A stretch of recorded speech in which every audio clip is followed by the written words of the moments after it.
My name is Lona Ngelo from here in Eastern Cape. We are here in OR Tambo under Nyandeni Sub-District at Mdeni Junior Secondary School in Ngqeleni. What I'm doing in the project, I'm implementing the program. We're having this Kula project, Kula Travel Library.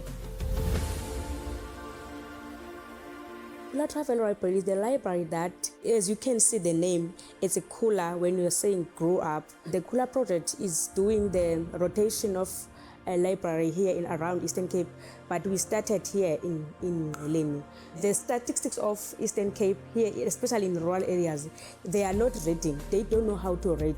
So we are just uplifting that so that they can read for meaning and they can have fun through their reading, and they can even reflect on what they are going through within themselves, within their area, challenges that they are facing as young people here in this area.